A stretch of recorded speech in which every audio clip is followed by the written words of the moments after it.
1997 में Robert Kiyosaki ने एक बुक लिखी। इस बुक ने आते ही मार्केट में धूम मचा दी और बन गई एक best selling book. Robert Kiyosaki के दो पिता थे, एक तो उनके रियल फादर जिन्हें वे पुअर डैड कहा करते थे यानी गरीब पिता, और उनके फ्रेंड माइक के पिता को वो अपना मुंह बोला पिता मानते हैं और उन्हें वे कहते हैं रिच डैड। उनके जो रियल फादर है वो काफी पढ़े लिखे हैं, वो एक कॉलेज में प्रोफेसर है, लेकिन उनकी पूरी जिंदगी में पैसों को लेकर बहुत ही ज्यादा स्ट्रगल रहा और यही वजह है कि रॉबर्ट उन्हें पुअर डैड कहते हैं। और वहीं दूसरी ओर इनके जो मुंह बोले पिता है वो कम पढ़े लिखे हैं, लेकिन फिर भी वो एक बहुत बड़े बिजनेसमैन है और एक कामयाब इंसान है, और इसी वजह से रॉबर्ट उन्हें कहते हैं रिच डैड। रॉबर्ट कियोसाकी अपनी book rich dad poor dad में बताते हैं कि जब वे 9 साल के थे तो स्कूल में दूसरे अमीर बच्चों को देखकर उनके मन में भी अमीर बनने की तमन्ना होती थी, और इसीलिए एक दिन उन्होंने अपने पुअर डैड से पूछा कि अमीर कैसे बना जा सकता है। लेकिन उनके जो रियल फादर थे पुअर डैड, उनके पास इसका कोई जवाब नहीं था, और उन्होंने कहा कि तुम अपने दोस्त माइक के पिता से इसका जवाब पूछो, क्योंकि वो तुम्हें इस सवाल का जवाब अच्छी तरह से दे सकते हैं। और फिर रॉबर्ट अपने रिच डैड के पास जाते हैं और उनसे अपना सवाल पूछते हैं, और वहीं से रॉबर्ट की फाइनेंशियल एजुकेशन का एक बहुत ही महत्वपूर्ण सिलसिला शुरू होता है। उनके रिच डैड उन्हें लाइफ की डिफरेंट स्टेजेस पर अमीर बनने के लिए और हमेशा अमीर बने रहने के लिए कुछ इंपॉर्टेंट लेसन बताते हैं, और इसी के साथ इस बुक में वो कई सारी चीजें बताते हैं, जैसे कि पैसों को किस तरह से मेंटेन करना चाहिए, पैसों को काम पर कैसे लगाएं, और ऐसी कौन सी गलतियां हैं जिसकी वजह से गरीब हमेशा गरीब ही रहता है।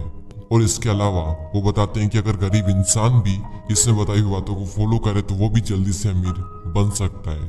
तो अब हम बात करते हैं उन इम्पोर्टेंट लेसन के बारे में। तो नंबर 1 यहाँ पर आता है कि अमीर लोग कभी भी पैसों के लिए काम नहीं करते। जनरली लोग अमीर बनने के लिए बहुत ही ज्यादा मेहनत करते हैं। उनकी कोशिश ये होती है कि उन्हें एक ऐसी नौकरी मिल जाए जिससे कि हर महीने उन्हें अच्छी सैलरी मिलती रहे, और नौकरी मिलने के बाद वो पूरी डेडिकेशन और मेहनत के साथ अपनी जॉब पर जाते हैं, और इसी के साथ वो ऐसे ट्रैप में फंस जाते हैं जहां से वो कभी निकल ही नहीं पाते हैं। और कई सारे लोग इस तरह से अमीर बनने के लालच में एक रेट रेस का हिस्सा बन जाते हैं। उन्हें पता होता है कि महीने के एंड में सैलरी मिलने वाली है, और इसी वजह से वो लोन पर बड़ा घर लेते हैं, गाड़ी खरीदते हैं, क्रेडिट कार्ड से महंगी महंगी चीजें खरीद लेते हैं, और फंस जाते हैं एक ऐसे ट्रैप में जहां से निकलना बहुत मुश्किल हो जाता है। क्योंकि आपने जो चीजें लोन पर ली है आपको उनका लोन भी पे करना है, और उस लोन को पे करने के लिए आपको कई सालों तक नौकरी करनी पड़ेगी, और आपकी नौकरी से जो भी अमाउंट आएगा उसमें से मैक्सिमम अमाउंट आपको लोन पे करने में ही चला जाएगा। और इसी तरह से कई सारे लोगों की जिंदगी लोन पे करने में और नौकरी करने में ही निकल जाती है। अब सवाल ये आता है कि पैसों के लिए काम ना करें तो क्या करें।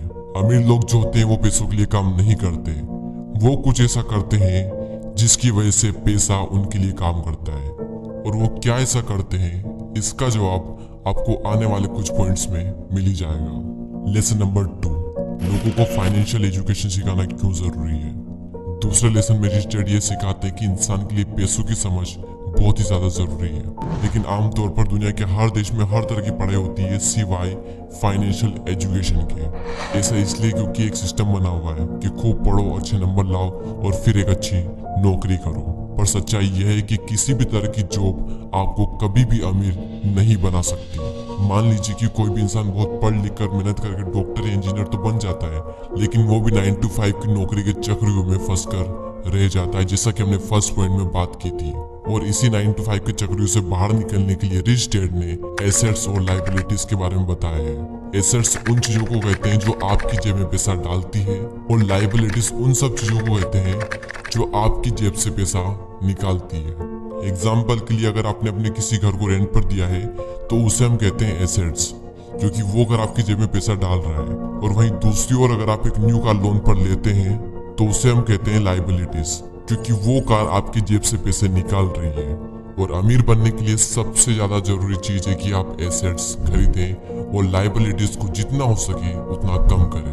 और ये सब बातें आपको दुनिया के किसी भी स्कूल में नहीं सिखाई जाती, क्योंकि वहां पर तो सिर्फ आपको अच्छी जॉब को हासिल करने के बारे में ही सिखाया जाता है। ये कभी भी नहीं सिखाया जाता कि अपने पैसों को ग्रो कैसे कराया जाए, और इसीलिए फाइनेंशियल एजुकेशन का सीखना बहुत ही जरूरी है। थर्ड लेसन है कि अपने काम से काम रखो। इस लेसन में रिच डैड ने बताया है कि काम से जॉब करने वाला इंसान कोई भी ऐसा दूसरा काम कर सकता है जो उसकी इनकम को बढ़ाए। इसके लिए जरूरी नहीं है कि शुरुआत बड़े लेवल से ही की जाए। क्योंकि हर किसी के पास इतना पैसा नहीं होता। आप अपनी नौकरी करते हुए भी अपना कोई भी पसंदीदा काम कर सकते हैं। एग्जाम्पल के लिए कोई इंसान स्कूल में टीचर है तो वो उसका प्रोफेशन है, ना कि उसका बिजनेस। उसका अपना काम वो होगा जो वो खुद शुरू करेगा। एक बार मैकडोनल्ड के फाउंडर क्रोक एमबीए के स्टूडेंट की क्लास में स्पीच दे रहे थे। स्पीच के दौरान क्रोक ने वहां पर मौजूद स्टूडेंट से पूछा कि क्या आपको पता है कि मैं क्या बिजनेस करता हूँ। तो सभी स्टूडेंट ने यही कहा कि आप हैमबर्गर के बिजनेस में हैं। और ये जवाब सुनकर क्रोक को हंसी आ गई। फिर उन्होंने कहा कि मैं हैमबर्गर के बिजनेस में नहीं हूँ, क्योंकि मेरा काम रियल एस्टेट का है। ऐसा इसलिए क्योंकि जब भी कोई मैकडोनल्ड की फ्रेंचाइजीज खरीदना चाहता है तो फिर उसे उस जमीन की खरीदारी भी करनी पड़ती है। तो वहाँ रियल एस्टेट बिजनेस, और आप खुद देख लो आज पूरे वर्ल्ड में मैकडोनल्ड रियल एस्टेट का सबसे बड़ा एम्पायर बनकर खड़ा है। तो रिच डैड रॉबर्ट कियोसाकी को सिखाते हैं कि कैसे आज ज्यादातर लोग बाकी सबके लिए तो काम करते हैं लेकिन खुद के लिए नहीं करते। इसलिए इंसान को चाहिए कि अपना फोकस खुद पर भी करे, लेकिन इसका मतलब ये बिल्कुल भी नहीं है कि आप अपनी नौकरी छोड़ दें। वो तो ये कहना चाहते हैं कि आप अपनी नौकरी के साथ साथ आप अपने एसेट वाले पहलू को भी मजबूत करने पर फोकस करें। नेक्स्ट लेसन यहाँ पर आता है कि सीखने के लिए काम करें, पैसों के लिए नहीं। रॉबर्ट कियोसाकी अपनी बुक में बताते हैं कि एक बार सिंगापुर में उनका इंटरव्यू एक फीमेल जर्नलिस्ट ने लिया था और उसने उन्हें यह बताया कि उनका सपना भी एक बेस्ट सेलिंग राइटर बनने का था, लेकिन वो नहीं बन पाई। उस महिला के लिखने का तरीका काफी अच्छा था और रॉबर्ट ने उसके कई सारे लेख पढ़े भी थे, तो इसलिए रॉबर्ट ने उस महिला को सेल्स ट्रेनिंग का कोर्स करने की राय दी। लेकिन ये सुनकर वो महिला नाराज हो गई, क्योंकि वो बहुत ज्यादा पढ़ी लिखी थी और उसके पास में इंग्लिश लिटरेचर में मास्टर डिग्री थी और उसके हिसाब से सेल्स का काम सीखना उसके स्टैंडर्ड का नहीं था। रॉबर्ट कहते हैं कि दुनिया कई सारे पढ़े लिखे स्मार्ट लोगों से भरी हुई है, लेकिन पॉइंट यह है कि पैसा कमाने के लिए सिर्फ टैलेंट की जरूरत नहीं होती। आपको यह पता होना चाहिए कि आप उस टैलेंट को कैसे बुना सकते हो, और जब तक आप ये नहीं जानोगे तब तक आपका सारा टैलेंट बेकार है। और उसी लड़की की तरह कई सारे लोग सीखने के लिए काम नहीं करते। अगर वो महिला सेल्स की ट्रेनिंग सीख ले तो हो सकता है कि वो महिला आने वाले टाइम में बेस्ट सेलिंग राइटर भी बन जाए, लेकिन वो नहीं सीखती है और इसीलिए गरीब हमेशा गरीब ही रहता है और अमीर लोग सीखने के लिए काम करते हैं और सीख करके अमीर और अमीर बन जाता है। रॉबर्ट कियोसाकी बताते हैं कि उनके जो पुअर डैड थे उन्हें हमेशा अपनी नौकरी की चिंता रहती थी, लेकिन उनके जो रिच डैड थे वो सीखने पर ज्यादा जोर देते थे, क्योंकि उनका मानना यह था कि अमीर बनने के लिए जिंदगी में कई सारी चीजें सीखनी पड़ती है, और यही इन दोनों में सबसे बड़ा फर्क था। लेसन नंबर 6, रुकावटों और बाधाओं को पार करना। रॉबर्ट कियोसाकी अपनी बुक में यह भी बताते हैं कि कई सारे लोगों को पैसे की समझ तो होती है, लेकिन फिर भी उनके रास्ते में कई सारी ऐसी रुकावटें और बाधाएं आ जाती है जिसकी वजह से वो अपने एसेट्स को ज्यादा बड़ा नहीं कर पाते। और रॉबर्ट ने 5 ऑब्स्टिकल बताए हैं। पहला है डर। दुनिया का कोई भी इंसान हो उसे पैसों का नुकसान तो बुरा लगता ही है। पैसे को गंवाने का डर अमीर को भी बहुत ज्यादा होता है, लेकिन प्रॉब्लम यह है कि पैसे का नुकसान होने के बाद उस कंडीशन से निपटा कैसे जाए। इम्पोर्टेंट ये है कि आप अपने फेलियर को किस तरह से लेते हो।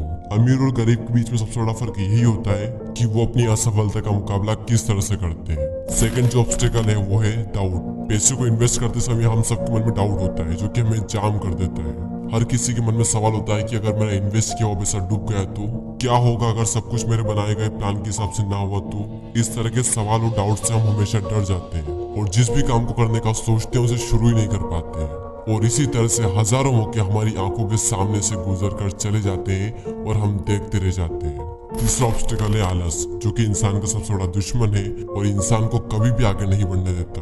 रॉबर्ट कहते हैं कि जो लोग सबसे ज्यादा बिजी होते हैं असल में वही लोग सबसे ज्यादा आलसी भी होते हैं। जिंदगी में हर टाइम पैसों के लिए काम करने वाले लोगों को ये बात समझनी चाहिए कि किसी भी चीज की अति गलत होती है। और अभी रिसेंटली आलस को दूर करने पर भी मैंने एक वीडियो बनाया है, तो अगर उस वीडियो को आपने नहीं देखा है तो प्लीज उस वीडियो को भी जरूर देखें। चौथा ऑब्स्टिकल है बुरी आदतें। रॉबर्ट कहते हैं कि अगर दो लोगों में कंपैरिजन किया जाए तो उनकी आदतों में बहुत ज्यादा फर्क होता है। साथ ही रॉबर्ट ये कहते हैं कि वो सबसे पहले खुद को पैसे देते हैं और इसी वजह से वो खुद को फाइनेंशियली और इमोशनली ज्यादा मजबूत महसूस करते हैं। उनके कहने का मतलब ये है कि हर महीने जब आपके पास में पैसे आते हैं तो सबसे पहले अपने सेविंग और इन्वेस्टमेंट के पैसों को अलग कर दें और उसके बाद अपने बिल्स वगैरह चुकाएं। तो अगर अमीर बनने की ख्वाहिश आपके मन में है तो ये आदत आपको डालनी ही पड़ेगी, भले ही हर महीने आपके पास कम ही पैसा क्यों ना आए। तो पहले खुद को पे करो और उसके बाद में दूसरे काम करो, और इससे आपके 2 फायदे होंगे। पहला तो आपका पैसा भी बढ़ेगा और दूसरा आपके सामने कमाई के कई सारे अवसर आएंगे और आप उनका फायदा भी उठा सकेंगे। फिफ्थ ऑब्स्टिकल है अहंकार यानी ईगो। रिच डैड यह भी कहते हैं कि कुछ लोगों में अहंकार बहुत ही ज्यादा होता है और इसका यूज वो अपनी अज्ञानता को छुपाने के लिए करते हैं। वो कहते हैं कि मुझे जो भी नॉलेज है मैं उसी की बदौलत पैसे बनाने में कामयाब होता हूँ, और जो चीजें मैं नहीं जानता उनकी वजह से मैं अपने पैसों को गवा देता हूँ। इसलिए अगर किसी चीज की जानकारी आपको अच्छे से नहीं है तो अपनी ईगो को साइड में रखकर उस चीज को अच्छे से सीखें। अगर आप ये करते हो तो आप एक बहुत बड़े नुकसान से बच सकते हो। चलिए अब हम इस वीडियो की समरी देख लेते हैं। तो सबसे पहले हमने बात की कि रॉबर्ट के दो पिता थे, एक गरीब पिता और एक अमीर पिता, और अपनी 30 साल की लाइफ में उन्होंने अपने रिच डैड से जो कुछ भी सीखा वो उन्होंने अपनी book rich dad and poor dad में बताया है। तो नंबर 1 लेसन था अमीर लोग पैसों के लिए काम नहीं करते। नंबर 2 था लोगों को फाइनेंशियल एजुकेशन सिखाना क्यों जरूरी है, और इस पॉइंट में हमने बात की थी कि अगर आपको अमीर बनना है तो आपको एसेट्स खरीदने पड़ेंगे और लाइबिलिटीज को कम करना पड़ेगा। लेसन नंबर 3 अपने काम से काम रखो। लेसन नंबर 4 सीखने के लिए काम करें, पैसों के लिए नहीं। और लास्ट पॉइंट था रुकावट और बाधाओं को पार करना, और इस पॉइंट में रॉबर्ट कियोसाकी ने 5 ऐसे ऑब्स्टिकल बताए थे जिसकी वजह से आप अपने एसेट्स को बड़ा नहीं कर पाते। और वो 5 ऑब्स्टिकल कुछ इस तरह: डर, डाउट्स, आलस, बुरी आदतें और ईगो। और दोस्तों मैं आप सबको रिकमेंड करूंगा कि आप सबको ये बुक जरूर पढ़नी चाहिए। इस बुक की लिंक नीचे डिस्क्रिप्शन में है। ये बुक आपको हिंदी और इंग्लिश दोनों में ही मिल जाएगी। और अगर अभी तक आपने हमारे चैनल को सब्सक्राइब नहीं किया है तो सब्सक्राइब करके हमारी कम्युनिटी का पार्ट बने। मैं मिलूंगा आपसे अगली वीडियो में। जय हिंद, जय भारत।